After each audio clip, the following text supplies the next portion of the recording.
All right, so here's a little bit more engine prep, getting the engine and the that transmission ready to go in the chassis. So what I've done here is started working on the exhaust manifolds. And so this is the exhaust manifold on the driver's side that you have to flip around. So you leave them on the same side, but you flip them so that the exhaust exit is at the front. And then what I did is I got a kit of all new studs and nuts, serrated nuts that are installed. I got copper washers. Here's the passenger side. So this is the passenger side with the new studs. And so this is the next step that I'm taking.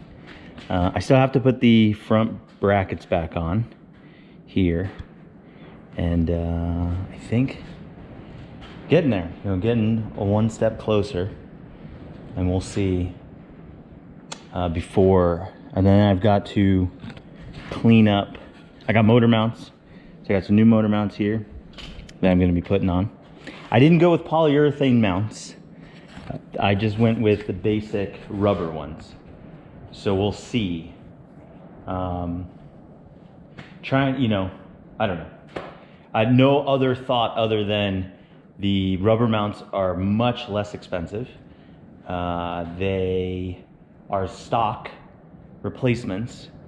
And I don't want to, my theory behind it is that I don't want to stiffen up everything in the chassis. So I'm trying to leave a little bit of, I guess, insulation.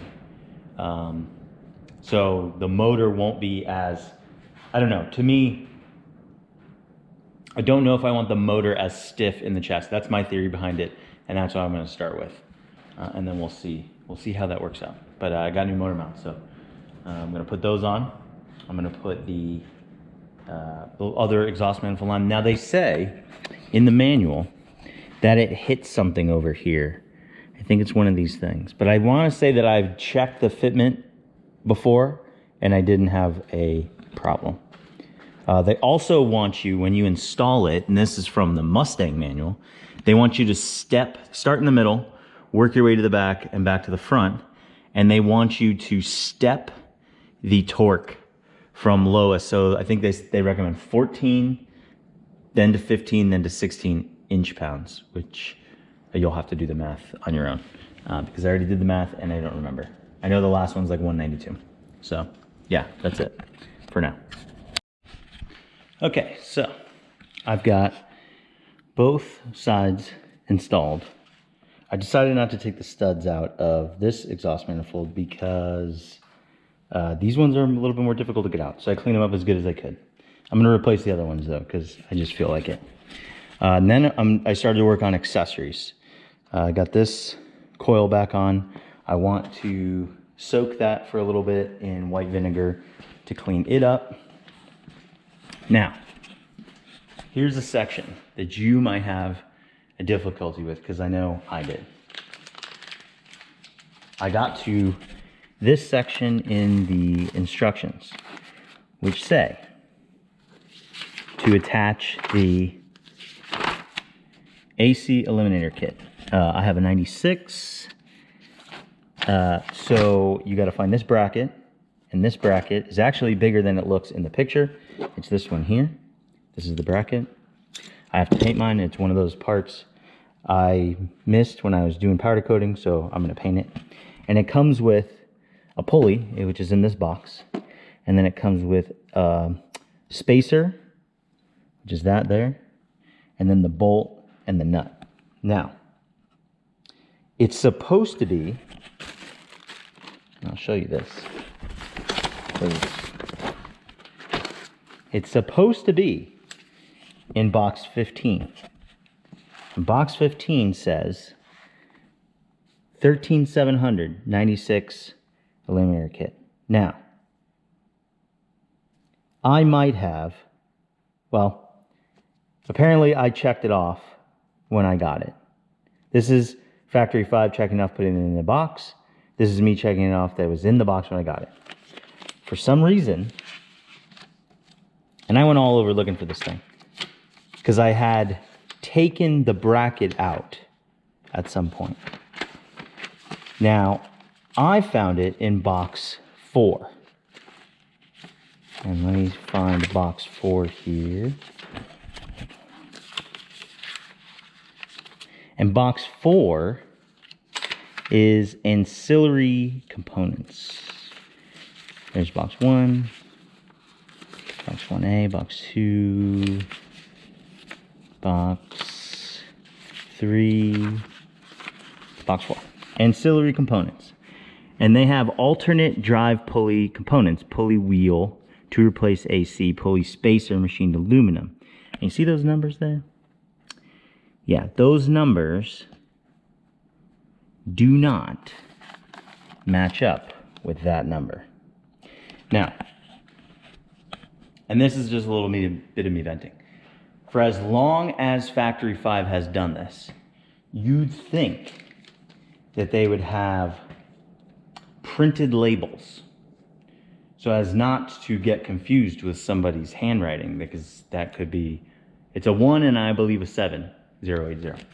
Now, 1 and that's not on anything. There's no 1-7s on anything that I can find. So, a little bit of frustration because that's completely makes me overlook, you know, but found nonetheless. So, back on track. So, I haven't installed my motor mounts yet. That'll be the next step. Gonna clean that up, like I said. And I'm finding, I recently did a shop move, so my stuff is like all over the place. And so I'm locating it all. So, pardon my frustration for that. But that was not a problem. So, and the only reason I'm putting this in the video is because you might run into the same issue. And here's how you might solve it. Okay, so at the end of today, after I got the whole AC eliminator thing figured out, I got the motor mounts installed. I got this one down here, and I got the other one on the other side. Took a little bit.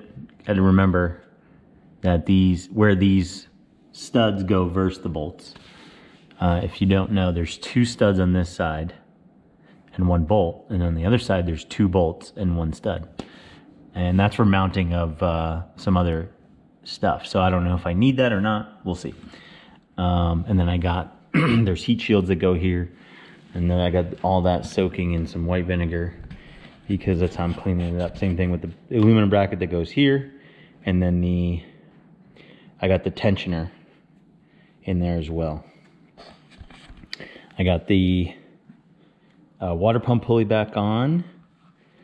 And then, what else did I do? I put,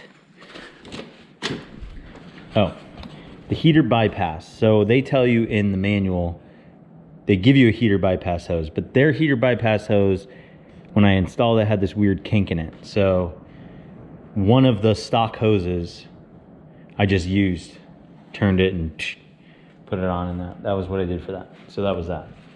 The next step will be, after I clean up and put a couple little accessory bits on, and bolt the AC eliminator bracket on. The next step will be to mate the engine and transmission and then put it in. So that'll be the next big step. So stay tuned for that, and we'll see what kind of problems I run into with that. And then then the step after that will be hooking everything up, getting everything so that the goal will be to get it to be at least a running vehicle. So we'll see. I still need to get a flywheel. For some reason I forgot to order a flywheel, but you know, that's how it goes. Yeah, so stay tuned.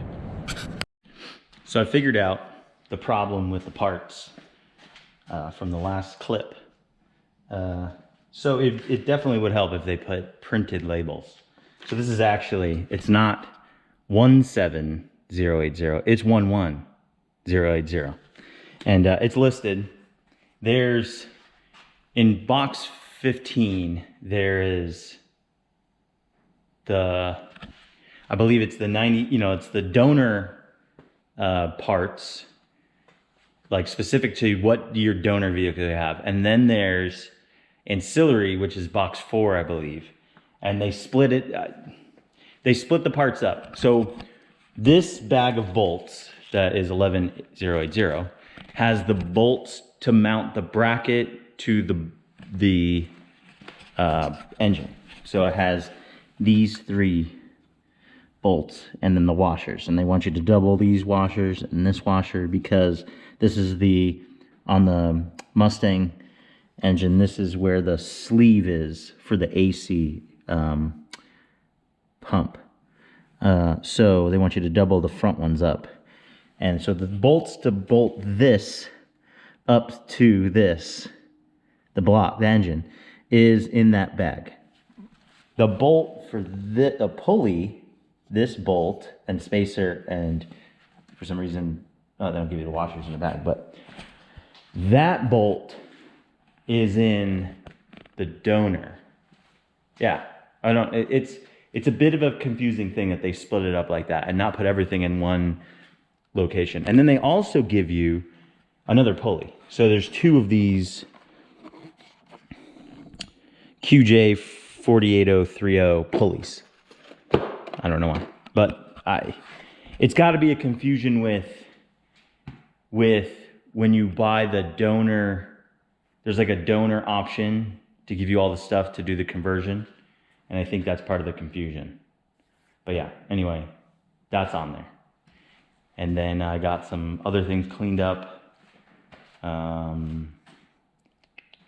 Yeah, I need to get a new idler pulley that goes here. And then I need to get a new pulley for the tensioner. The tensioner is good. The idler pulley makes a little bit of noise. So I'm either gonna replace the whole thing or see if I can just get the pulley. Yeah. Yeah, so anyway. Actually, this was the bag with the 3 bolts, the 13700. Yeah, whatever. I don't know. It's confusing. Bottom line, it's confusing. Maybe that'll help you get through it. I don't know. Maybe it won't. Maybe I'm just going to confuse you more. Sorry about that. But that's been my battle here with this. But anyway, you know, a lot of these problems are just working out the little issues. You know, and I've never done a factory 5 kit car build before. So I'm new, and that's part of my ignorance as well.